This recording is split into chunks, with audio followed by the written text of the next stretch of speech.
Olá, amigos. Uma boa tarde a todos. Que Jesus nos abençoe. Espero que possamos, nesse ano de 2021, modificarmos muitas situações do nosso cotidiano de 2020, que foi para nós de muita dificuldade. Espero que possamos, ao longo do ano, começarmos a relaxar um pouco o isolamento social e podermos fazer os nossos encontros de forma presencial, agradecendo aos amigos do Grupo de Estudos Espírita Iluminação Crística pelo convite, por mais essa oportunidade de trabalho, onde estamos aqui para colaborar na divulgação da doutrina de nosso Mestre Jesus. Na verdade, o tema de hoje é Amai vossos inimigos. Um tema difícil, na verdade, talvez seja a proposta mais elevada, né? Para podermos atingir a meta mais ambiciosa que Jesus nos propôs. Ele trouxe para todos nós um roteiro de grande dificuldade para podermos trilhar a nossa evolução. Mas ele disse, né, que nos auxiliaria, que estaria conosco, que aqueles que caminham na busca de seguir esse roteiro que ele declarou para nós, trazendo para nós uma legislação dos mundos celestes para que pudéssemos aqui, nesse planeta de provas e expiação, já termos contato de como funcionam as organizações, como são as pessoas, de que forma se comportam nesses mundos celestes.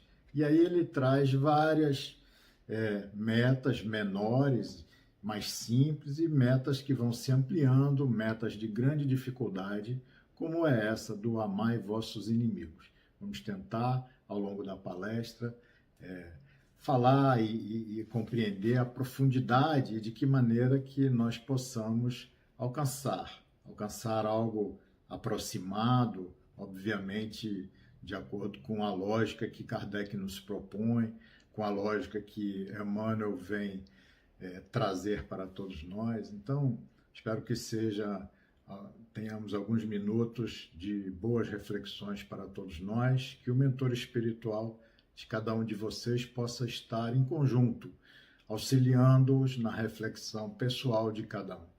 Que Jesus nos abençoe. Pois é, a vida de Jesus foi, na verdade, uma vida de exemplificação, porque ele não trouxe apenas essa legislação dos planos celestes para nos apresentar e viver diferentemente dela. De forma alguma. Ele foi a exemplificação em cada momento, em cada palavra que ele nos deixa, ele deixa associado a essa palavra, a esse conceito, ele deixa a sua atitude, o seu comportamento, o exemplo derradeiro dele do perdão, quando vai pedir ao Pai que perdoe aqueles seres que lá estavam porque não sabiam aquilo que estavam fazendo. E assim somos nós somos ainda espíritos de pouca evolução. Muitas vezes nós agimos sem consciência daquilo que estamos fazendo. E essa meta, para nós, do amai os vossos inimigos, representa o ápice, o grau mais elevado, uma diplomação. Quem consegue atingir esse objetivo de incorporar em si o amor ao inimigo, ele está realmente diplomado, já se encontra num patamar de evolução espiritual diferenciado. Porque vai dizer Kardec que se o amor ao próximo é o princípio da caridade, amar os inimigos é a aplicação sublime do amor ao próximo. É uma das maiores vitórias sobre o egoísmo e o orgulho. O egoísmo e o orgulho são essas duas chagas que não permitem que a humanidade, que o nosso planeta avance. A cada esquina, a cada contato social que mantemos, a cada contato de trabalho que muitas vezes faz parte do nosso dia a dia, nós percebemos que o egoísmo e o orgulho está contaminando a relação, o egoísmo e o orgulho está dificultando que possamos nos colocar de forma mais limpa, de forma mais clara, de forma mais aberta, desdobrando o nosso ser espiritual com toda a sua pureza. Precisamos sempre estar atentos, porque o egoísmo e o orgulho ainda contaminam a nossa sociedade de forma ainda muito intensa, né? Então, esse amor ao próximo começa já a diminuir, porque nós saímos um pouco de nós mesmos e começamos a enxergar o próximo. Dessa forma, nós diminuímos aquele egoísmo de quem só enxerga a si mesmo. E o amor ao inimigo é, então, essa que é a maior vitória sobre o egoísmo e o orgulho. Obviamente que no próprio capítulo 12, que é o capítulo do Evangelho segundo o Espiritismo, amai os vossos inimigos, nesse próprio capítulo 12, Kardec vai fazer um comentário no item 3 e vai dizer que, obviamente, não se pode ter o mesmo prazer ao se encontrar com um inimigo do que com um amigo. Esse sentimento resulta de uma assimilação e repulsão de fluidos. É claro, né? Alguém que nutre bons sentimentos em relação a nós, e quando nós nutrimos bons sentimentos e uma memória positiva da relação, aquela energia e aquele sentimento que se desdobra de nós é o sentimento mais limpo, mais puro. E ao nos encontrarmos com outra pessoa, com um inimigo, com alguém que já tenha feito algo que nos feriu, a energia não é a mesma, não é esse sentimento, esses fluidos que são emitidos de nós para com o outro, do outro para conosco, são fluidos de outro tônus vibratório. Emmanuel também vai nos dizer que ninguém pode aderir de pronto uma completa união com o adversário do dia de hoje. Como Jesus não pôde rir-se com os perseguidores no martírio do Calvário. Muito profunda nessa frase, porque Jesus, sabendo das dificuldades daqueles seres, também não podia sorrir daquela situação. Também estava ele vivendo o momento de dificuldade, o momento da dor que estava sendo-lhe imposta, né? E assim, muitas vezes, a nossa relação com aqueles que se colocam como nossos inimigos. Essa proposta desafiadora que Jesus lança para nós, ela foi dita no Sermão da Montanha, Sermão do Monte, ao lado daquele roteiro evolutivo que são as bem-aventuranças. Bem-aventurança é como se fosse um roteiro para a nossa evolução, onde cada degrau possibilita a escalada do próximo passo, do próximo degrau dessa escada. Então, começamos ali com a humildade. A partir da humildade, nós podemos, então, já sofrer as aflições sem uma revolta contra a divindade. Daí, a partir de uma aflição que desbasta o nosso compromisso kármico, em que nos coloca, de certa maneira, mais quite com a lei, a gente, então, pode se colocar numa condição de adquirir a mansetude. Então, cada uma bem-aventurança vai se colocando após a outra, numa condição de ser adquirida com maior facilidade, após a aquisição de uma bem-aventurança anterior. É claro que não é uma coisa estanque, é claro que você trabalha em cima do desenvolvimento de todas as capacidades espirituais ao mesmo tempo, mas ela se incorpora com mais facilidade na medida em que a gente pode se apropriar de uma que facilita a apropriação da seguinte, né? E Jesus coloca esse amai aos vossos inimigos, ele coloca desta forma, ele diz, ouvistes o que foi dito. Ou seja, ouviste o que foi dito, amareis o vosso próximo e odiarei os vossos inimigos. Eu, porém, vos digo. Aqui nesse ponto, Jesus já está. O Sermão do Monte é a plataforma da sua doutrina. É no Sermão do Monte que ele vai desdobrar todo o seu ensinamento, que depois seria detalhado, seria desdobrado em exemplos, em parábolas. Mas no Sermão do Monte está toda essa sua plataforma da sua doutrina, está ali colocada, né? Então ele diz: ouvistes o que foi dito, amareis o próximo e odiarei vossos inimigos. Eu, porém, vos digo, ou seja, estou trazendo algo novo. Agora trago a vocês uma possibilidade melhor. Trago a vocês uma doutrina mais ampliada. Trago a vocês possibilidades de evoluir com mais celeridade. Trago a vocês a maneira como funciona nos mundos celestes. Como nós devemos estar, como nós devemos sentir para que lá estejamos, né? Eu, porém, vos digo: amai os vossos inimigos, fazei o bem àqueles que vos perseguem e vos caluniam, a fim de que sejais filhos do vosso Pai que está nos céus, que faz erguer o sol sobre os bons e sobre os maus, faz chover sobre os justos e os injustos. Porque se amardes somente aqueles que vos amam, que recompensa tereis? Os publicanos não o fazem também?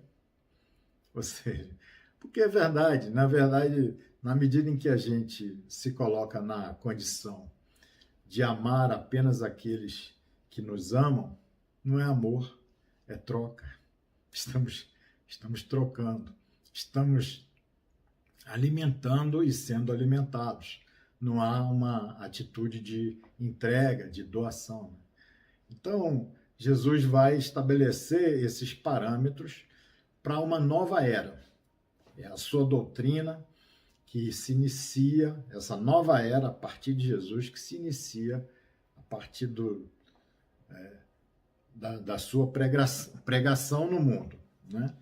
E há 2000 anos era muito complicado que as pessoas pudessem incorporar, que pudessem compreender, e achavam até muito estranho essa fala de Jesus. Mas ela era muito importante para aquele momento. Ela era importantíssima naquele momento, há 2000 anos, onde se vivia um mundo de muita violência, de muita injustiça. E acontece que hoje a gente ainda tem uma necessidade desse conceito, a gente ainda tem uma necessidade de fazer com que a doutrina de Jesus seja estabelecida e seguida por todos nós, porque nós vemos que 2000 anos depois, aquele mundo de violências e injustiças não se modificou tanto assim. Hoje nós vemos essa polarização e essa agressividade entre as pessoas. No seio das nossas famílias, nós vemos agressividade, nós vemos ódios sendo criados, essa polarização de ideias que prejudicam a todos nós. Então, até porque hoje, todas as dificuldades que existiam, elas hoje ainda persistem, mas elas persistem de forma muito ampliada, porque nós vivemos num mundo que está totalmente conectado. Instantaneamente, todos nós nos conectamos a milhões de pessoas. Todos nós recebemos instantaneamente as ideias de uma pessoa, e essa ideia de uma pessoa é transmitida a milhões de pessoas. No mesmo minuto que a ideia é lançada, ela está sendo acolhida por milhões de pessoas. Nós continuamos a ter o poder de decisão. Nós é quem decidimos se aquela ideia vai penetrar o nosso corpo mental, ou se nós concordamos com aquela ideia, ou se nós rechaçamos e discordamos daquela ideia. Mas instantaneamente uma ideia ela é disseminada para milhões de pessoas. O poder de decisão é nosso. Essa conectividade ela potencializou essa capacidade de nos associarmos a outras mentes, nesse processo de conexão.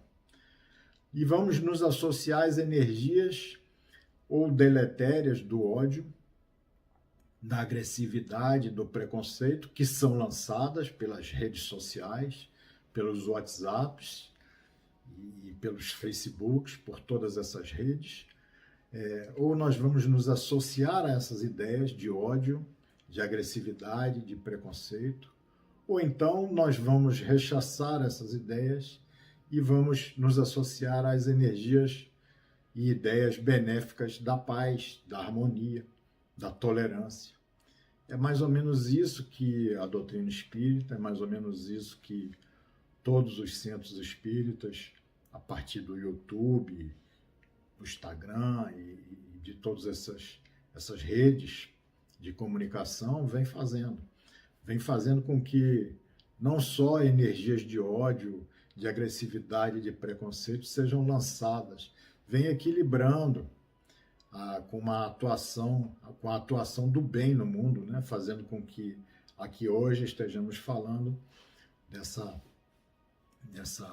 proposta magnífica de Jesus de amar ao inimigo. Então, caminhar com esses postulados de Jesus é, para todos nós, neste momento em especial, já o era há 2000 anos, neste momento em especial, é uma necessidade premente, é uma necessidade muito grande.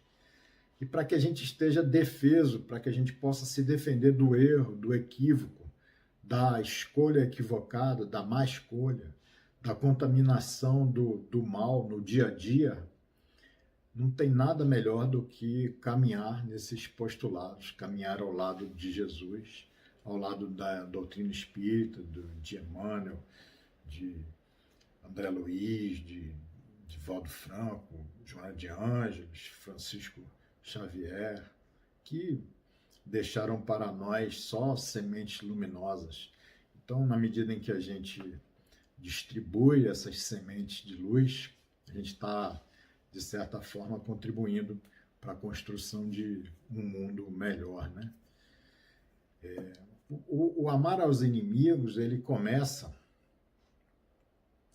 tem temos que trilhar alguns passos para se atingir esse mandamento, esse postulado sublime, né? Nós temos que fazer uma caminhada. E o primeiro passo para que se possa amar aos inimigos é o perdão. Porque o perdão é fundamental. Antes de amar o inimigo, nós temos que perdoar aquilo que foi feito, aquilo que nos magoou. O perdão, na verdade, vem da palavra perdonare, que é a conjunção do per, que significa total, completo, e o donare, que significa entregar, doar, dar. Então, perdonare seria entregar por completo, doar-se totalmente. Então, para você perdoar, você tem que se entregar totalmente, você tem que esquecer, você tem que estar integralmente livre daquela situação que te magoou. Kardec vai dizer que é o perdão sem segundas intenções, que o perdoar consiste no esquecimento total das ofensas recebidas. Consiste em não opor nenhum obstáculo à reconciliação. Porque Emmanuel vai dizer no Consolador, na questão 340, ele é perguntado sobre de que maneira que a gente poderia entender o perdão e o esquecimento. E aí Emmanuel vai dizer, e é o que nós fazemos ainda, quase que sempre, a nossa maneira de perdoar é essa, que não é a maneira ideal, que não é a maneira que vai nos levar à condição de poder amar o inimigo, mas é a nossa maneira de agir. E Emmanuel disse muito bem que para a convenção do mundo, o perdão significa renunciar à vingança, sem que o ofendido precise esquecer plenamente a falta do seu irmão. Ou seja, a nossa maneira de perdoar é essa, eu, tá bom, não vou fazer nada, mas tá aqui, não esqueça. Caminha comigo a mágoa, caminha meu coração. E a falta dele caminha no meu pensamento. Mas eu não vou fazer nada, não vou me vingar. Eu não vou devolver essa ofensa recebida. Então, é essa verdadeiramente a forma que nós conhecemos de exercício do perdão. E nós precisamos ampliar. E aí Emmanuel vai dizer que o espírito evangelizado, para ele o perdão tem que ser praticado conjuntamente com o esquecimento. Embora seja muito difícil, embora prevaleça para todos os instantes a existência a necessidade de oração e vigilância. Ou seja, eu esqueço, mas eu tenho que estar sempre orando e vigilante. Mas eu preciso esquecer. Eu preciso não opor obstáculo à reconciliação. Eu preciso dar uma oportunidade para que a harmonia se faça novamente. Então, esse é o primeiro passo. Até porque nós sabemos que o inimigo, normalmente o inimigo de hoje, é alguém conhecido, né? É alguém que já se colocou, talvez, como vítima num passado nem tão distante assim. Mas o perdão é uma virtude dificílima. É muito difícil. Gandhi vai dizer que, e muitas pessoas imaginam no mundo, né? No mundo materialista, no mundo do egoísmo e do orgulho, para esse mundo do egoísmo e orgulho, o perdão é uma fraqueza. E Gandhi vai dizer que não é, que os fracos não podem perdoar, que o perdão é um atributo dos fortes. Essa força de ser evoluído, que muitas vezes não é compreendida pelo grosso da sociedade materialista. O perdão é uma atitude dos fortes. Só os fortes têm essa capacidade. Chico Xavier vai dizer também que, no entender dele, a virtude mais difícil de ser posta em prática é a do perdão. Porque o perdão exige um esforço de autossuperação muito grande. E é a realidade.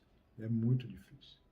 Só que nós espíritas já podemos logicar, né? Já podemos colocar o nosso raciocínio para nos auxiliar nesta questão. Porque essas múltiplas reencarnações vão oferecer para nós oportunidades de repararmos o nosso passado culposo,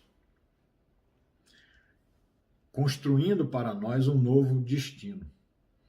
E a lei da reencarnação vai ensinando para nós que só o esquecimento do passado pode preparar um novo início, um novo começo para nós. E para a nossa redenção, para a nossa recuperação.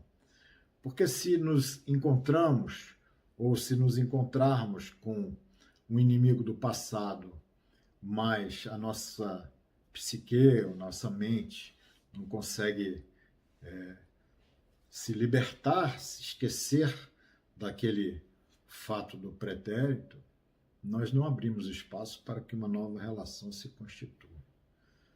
E a reencarnação é mais ou menos isso. Muitos daqueles que estão como nossos filhos, principalmente como nossos filhos, muitas vezes foram vítimas de um momento da nossa existência, lá no pretérito, em que nós nos comportávamos totalmente diferentes do que nos comportamos hoje. Mas eles não se lembram dos fatos, mas eles trazem o sentimento. Eles têm a memória do sentimento. Então nós agimos de forma diferente, mas eles lá no sentimento, aquela intuição diz para eles: você não é assim. Eu te conheço lá de trás. Eu sei como você era. Então nós precisamos insistir, nós precisamos nos esforçar Muitas vezes nós falamos, poxa, faço tanto e não sou reconhecido, mas porque é essa bagagem que nós deixamos, uma bagagem pesada, e não dá para remover ela com uma atitude só, com uma situação, com 1 ano, com 2 anos, é uma vida inteira, às vezes, para que possamos nos recuperar com essa vítima do passado. E na hora que a gente consegue se recuperar como uma vítima do passado, a gente está liberto, né? Isso é o processo de libertação, né, que nós vamos fazer. E Jesus Cristo, para os materialistas, para os niilistas, aqueles que não acreditam em nada, pegam essas ideias de Jesus de amai os vossos inimigos e dizem que Jesus era um idealista, um sonhador, trazia ideias absurdas, impossíveis de serem cumpridas, falando assim de algo impossível, né? Porque eles entendem que o perdoar é uma fraqueza indigna deles mesmos, porque quem não se vinga, para eles permanece o rancor e o desejo de fazer o mal. Exatamente porque não trilharam, né? E esse pensamento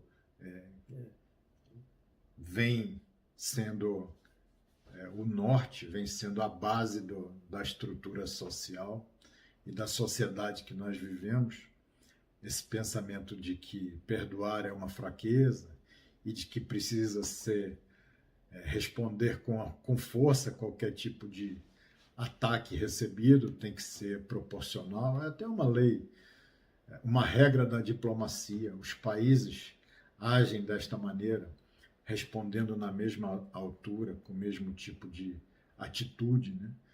Então essa regra vem vigorando em toda a nossa sociedade há milênios, só que não nos trouxe a um bom lugar, né? Porque a gente vê os países brigando, os países respondendo com o mesmo tipo de arma, se armando, constituindo exércitos para que estejam à altura de um contra-ataque, de um ataque, de um contra-ataque, e não funciona, porque enquanto isso milhares de pessoas morrem de fome, menos de 10% do que se investe, muito menos do que isso. Estou já chutando um número excessivamente alto. Certa feita eu fiz numa palestra esse dado correto, peço até desculpas por não ter ele de forma assim corretíssima, mas eu tenho ele aproximado. Você com menos de 10%, menos de 5% do que se gasta com armamento no mundo, você eliminaria a fome do mundo. Então não vem dando certo essa ideia. Se os postulados de Jesus tivessem sido adotados verdadeiramente, não é dizer que segue ao Cristo sem seguir aquilo que ele nos oferece como regra de conduta e de comportamento. Seguir o Cristo não é dizer eu acredito em Jesus. Seguir o Cristo é seguir as regras que ele nos propõe. Isso é ter fidelidade às suas ideias, fidelidade às suas propostas.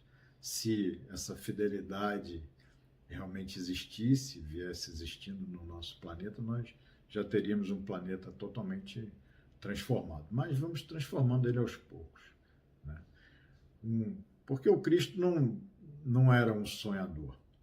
Ele não falava quimeras, não falava algo que não pudesse ser realizado. Ele, nós sabemos, da doutrina espírita, era o construtor do nosso orbe. É um espírito já puro, evoluído, há milhões de anos, né? Há bilhões de anos. É um espírito evoluído, experiente no progresso e nos caminhos da evolução, conduzindo o nosso orbe. Então, com essa sua experiência, ele traz para nós uma proposta, mas não impõe, não obriga. Deixa que a nossa mente, que nós possamos crescer e estarmos aptos a compreender a profundidade da proposta, aderindo de bom coração, de bom grado à sua proposta. Não há outro caminho para que nós possamos consertar o planeta e para que nós possamos ter um mundo de regeneração aqui, que não seja aderindo às propostas do Cristo. E cada um de nós, de que maneira que nós estamos contribuindo nessa construção? De que maneira que nós estamos já aderidos, já fazendo parte desta seara de Jesus, e de que maneira que nós estamos em conjunto com Ele, construindo esse planeta de regeneração? Nós já sabemos calar as mensagens de WhatsApp, nós já sabemos não propagar o ódio, o preconceito. Qual é a nossa contribuição? De que maneira que nós nos comportamos no dia a dia? Tem uma história de gosto sempre de contar de um monge que, certa vez, ele era responsável por um mosteiro e ele varria o chão lá do mosteiro. Estava lá varrendo. E o mestre, né? O mestre lá varrendo o chão do mosteiro. E aí passa um monge e vira para aquele mestre e pergunta: você é um sábio e um santo mestre, me diz como é que pode acumular tanta sujeira, tanto pó no seu quintal? E aí o mestre aponta para o pátio e fala: na verdade ele vem lá de fora. Ou seja, não era ele que produzia aquela sujeira que ele estava limpando. Ele estava contribuindo para fazer um mundo melhor. A sujeira vinha lá de fora. Eram os outros que traziam a sujeira para o seu mosteiro e ele fazia parte dele, contribuindo. Ela vem lá de fora, mas eu aqui faço a minha parte de limpar. Chico Xavier também, certa feita, nós somos muito difíceis, né? Chico, certa feita, ele estava conversando com uma senhora casada e ela diz que ela era uma pessoa quase feliz, porque ela possuía um marido quase perfeito. E aí ele pergunta: mas ele não é um bom marido? Aí ela diz que sim, enumera todas as qualidades. Ele é um bom marido, ele é carinhoso, afetuoso, ele cumpre com as obrigações, ele é trabalhador, enumera as várias qualidades do marido. Aí Chico, curioso, pergunta: mas ele não é um bom pai?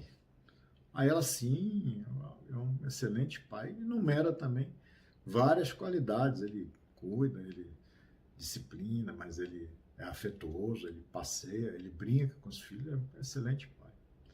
E Chico fica já preocupado, né? Qual seria então o defeito dele? Aí ela diz: não, o problema é que ele tem um defeito que ele não é espírita. Ele é da religião da Umbanda.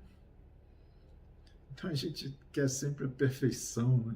A gente quer moldar os outros da nossa maneira. Aí Chico diz: minha filha, pode se considerar muito feliz, porque pelas qualidades de seu marido, por tudo isso que você enumerou, todas essas qualidades que ele tem, não se preocupe, pois é melhor um ubandista bom do que um mau espírita. Então a gente tem que moldar. Qual é a nossa contribuição? Nós estamos varrendo o chão do planeta, limpando a sujeira que os outros praticam.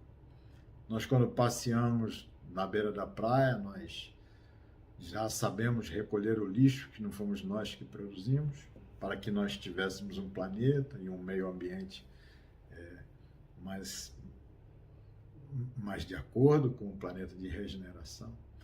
De que maneira que quais são as mensagens que nós estamos divulgando e propagando? É de paz, de amor? nós precisamos realizar em cada um de nós, também nessa caminhada de amar os inimigos, nós precisamos trabalhar a nós mesmos. A gente precisa compreender que há um viés de negatividade que vem norteando toda a nossa sociedade.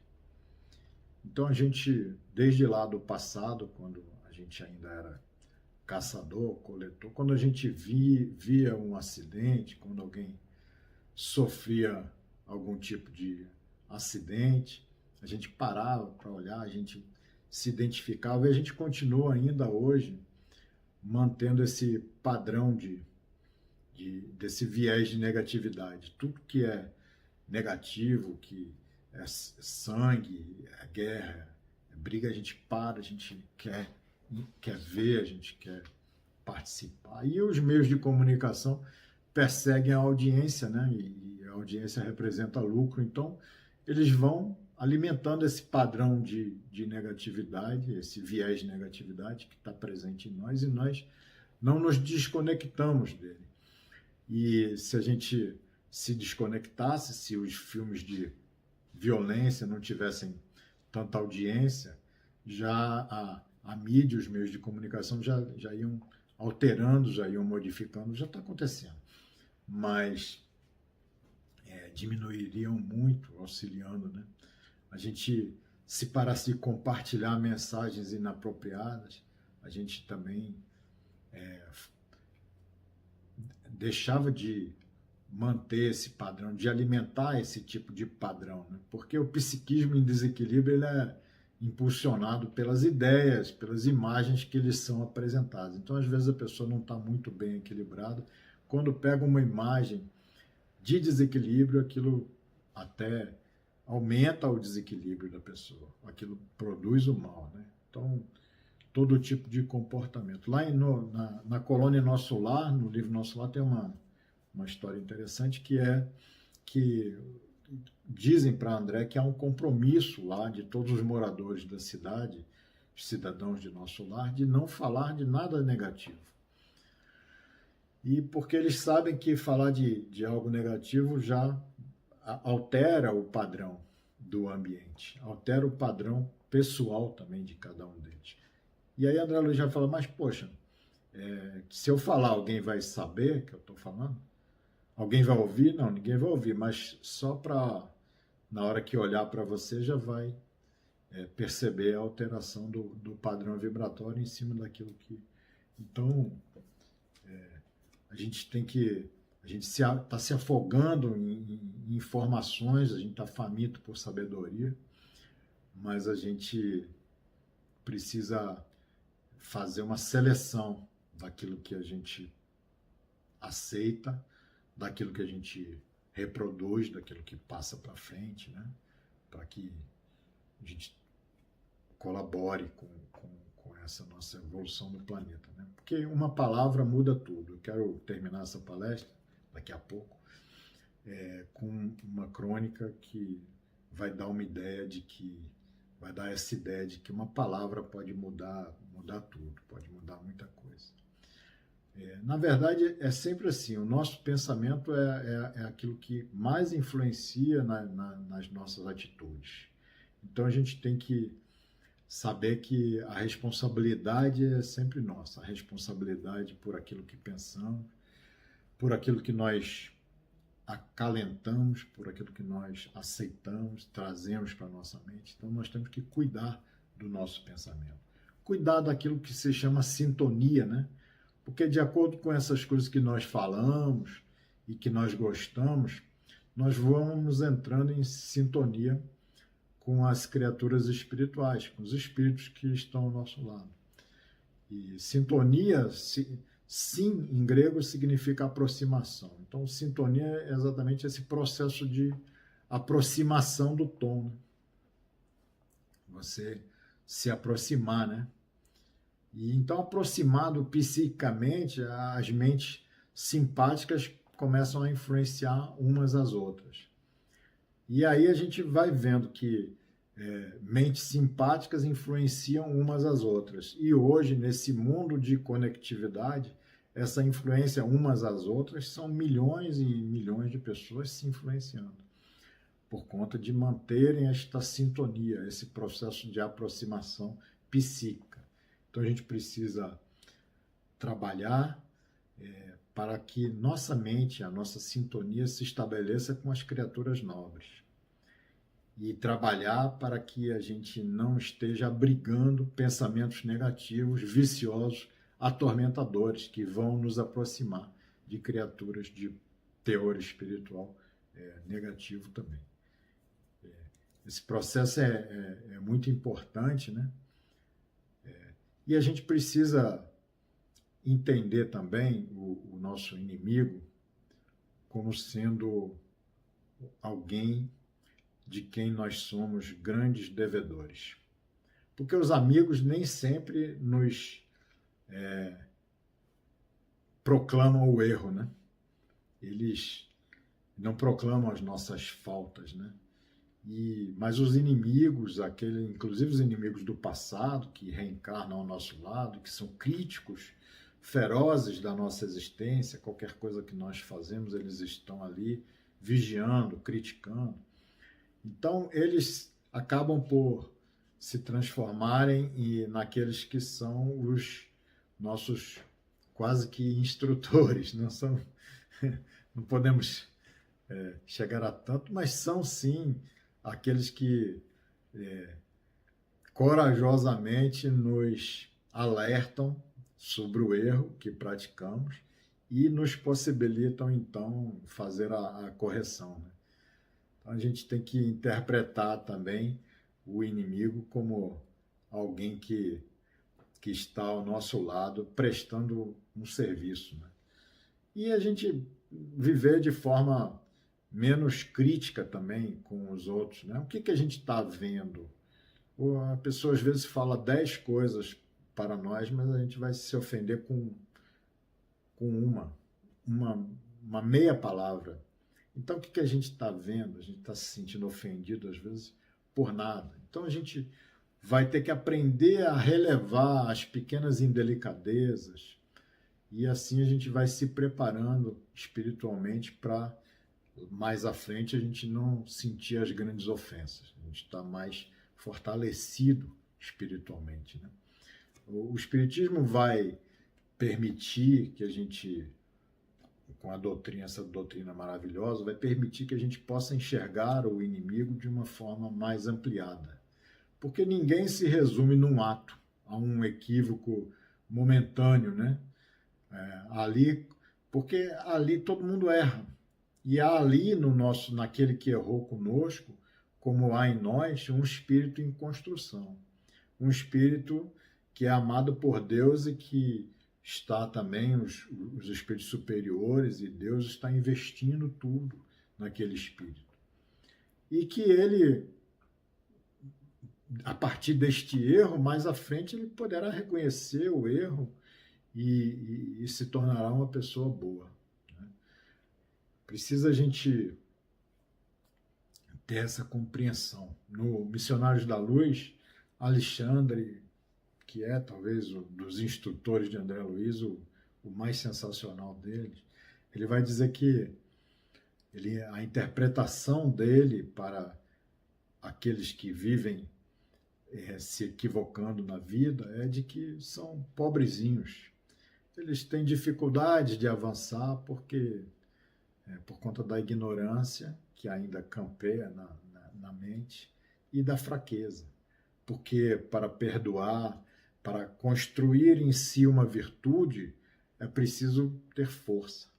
E aí completa Alexandre dizendo que eles têm dificuldade de avançar por conta da ignorância e da fraqueza e vivem voluntariamente escravizados. Não vivem escravizados a esse status quo, a essa ideia que a sociedade divulga como sendo uma ideia correta de agir, a ideia permeada de orgulho e de egoísmo, que acaba por nos escravizar, né? Então, e dificultando o nosso avanço, né? A morte nunca vai nos livrar dos fenômenos regidos pelo pensamento e pela sintonia. Por isso é sempre importante. A gente tem que ter essa ideia de que a importância de esquecer uma ofensa recebida, porque se eu não esqueço, por mais distante que eu esteja, eu vou, de certa maneira, permanecer ao lado daquela pessoa. Porque ela está lá no Japão, eu estou aqui no Brasil, mas o meu pensamento está lembrando da ofensa o tempo todo, significa que ela caminha comigo. Então, o esquecimento, ele, de uma certa maneira, traz para nós a condição de libertação também. Né? Para a gente terminar, eu queria falar para vocês uma crônica do livro O Poder da Oração, de Carlos Bernardo Loureiro, onde essa crônica é muito interessante, onde João estaria os discípulos conversando com Jesus, e João vira para Jesus e fala: Senhor, qual é a ação que mais nos leva ao mal? E aí Jesus responde: é a palavra. Porque a palavra mansa e sutil dos sedutores atraem as suas vítimas. Palavras inflamadas de promessas dos demagogos enganam as massas. Palavras de justiça dos tiranos pregam chacinas. Palavras em nome de meu Pai desencadeiam perseguições.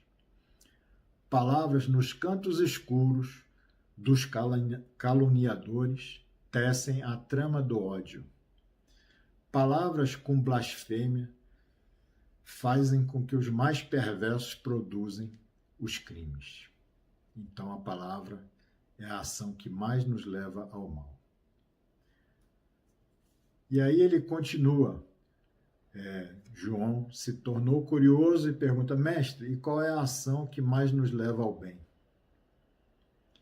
E Jesus responde: ainda é a palavra. Porque a palavra, através dela, se consolam os aflitos. Através dela se mostra a estrada do bem. Através dela se transmite os conhecimentos. Através dela se obtém o retorno daqueles que se transviaram. Através dela se perdoa. E através dela se fala com o Pai Supremo, através da prece. Que nós possamos, então, compreendendo que nós somos os nossos próprios construtores, que a mente está em oração constante pelo que pensa, que a gente possa, então, praticar essa caridade conosco próprios, trilhando essa caminhada de perdão e esquecimento com o objetivo de alcançar a longo prazo, obviamente, somos crianças espirituais, o amor aos inimigos, sem nos preocuparmos muito com aqueles que nos têm como inimigos. Bezerra de Menezes vai dizer: todos temos inimigos, até Jesus os teve, mas o que importa é não ser inimigo de ninguém. Que nós nos libertemos de qualquer mágoa em relação a qualquer que seja, que nós possamos orar por todos, aqueles que possam ser considerados inimigos, mas que possamos também, já que é necessário amar os inimigos, que possamos nos esforçar ainda mais para amar aqueles que caminham conosco, aqueles que nos amam. Que Jesus esteja com todos. Muito obrigado pela oportunidade. Que Deus nos abençoe. Que assim seja.